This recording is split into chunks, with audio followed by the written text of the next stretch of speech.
എന്നെക്കുറിച്ച് അദ്ദേഹം പറഞ്ഞൊരു കാര്യമാണ്. അതിൽ അദ്ദേഹത്തിൻ്റെ ആരോപണം ഞാൻ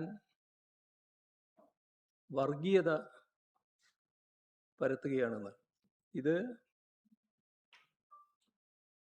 ഇപ്പോൾ ഉയർന്നു വന്ന വഖഫ് ബോർഡ് വിഷയത്തിൽ ഞാൻ എടുത്ത നിലപാടുമായി ബന്ധപ്പെട്ടാണ് മുഖ്യമന്ത്രി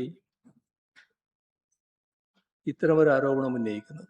ആരോപണം എന്തടിസ്ഥാനത്തിലാണ് വ്യക്തമാക്കാനുള്ള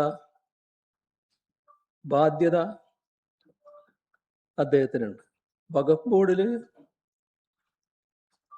അമുസ്ലിങ്ങളെ ഉൾപ്പെടുത്തുക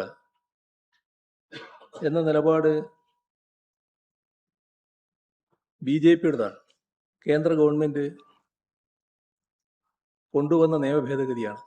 ആ നിയമഭേദഗതി BJP ഇതര ഗവൺമെന്റ് എന്ന നിലക്ക് ആദ്യമായി അംഗീകരിക്കുന്ന ഒരു സംസ്ഥാനമായാണ് കേരളത്തെ ഇപ്പോൾ UDF സർക്കാർ മാറ്റുന്നത്. കേന്ദ്ര ഗവൺമെന്റ് കൊണ്ടുവന്ന നിയമഭേദഗതി അംഗീകരിച്ച് ഇവിടെ ഹൈക്കോടതിയിൽ നിലപാട് വ്യക്തമാക്കുകയാണ് UDF സർക്കാർ ചെയ്തത്. ഇത് കൃത്യമായ വ്യക്തമായ സംഘപരിവാർ സേവയാണ്. അത് പൂർണ്ണമായി തുറന്നു കാട്ടപ്പെട്ടിട്ടുണ്ട്.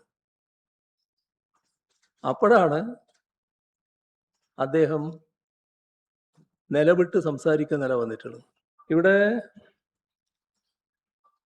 എന്നെക്കുറിച്ച് അദ്ദേഹം പറഞ്ഞ കാര്യങ്ങൾ കഴിഞ്ഞ കാലത്ത് ഞാൻ സ്വീകരിച്ച നിലപാടുമായി ബന്ധപ്പെട്ടുള്ള കാര്യങ്ങൾ കൂടി വെച്ച് പരിശോധിക്കണമല്ലോ. LDF സർക്കാരുകൾ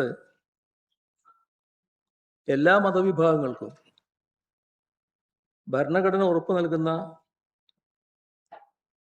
വിശ്വാസ സ്വാതന്ത്ര്യമാണ് ഉയർത്തിപ്പിടിച്ചിട്ടുള്ളത്. നേരത്തെ മുഖ്യമന്ത്രി നിലയിൽ പ്രവർത്തിക്കുമ്പോഴും അതേ നിലപാട് തന്നെയാണ് ഞാനും സ്വീകരിച്ചിട്ടുള്ളത്. ആ നിലപാട് തന്നെയാണ് ഇപ്പോഴും ഞാൻ തുടരുന്നത്. അതിൽ അണുകിട വ്യത്യാസം വരുത്തിയിട്ടില്ല.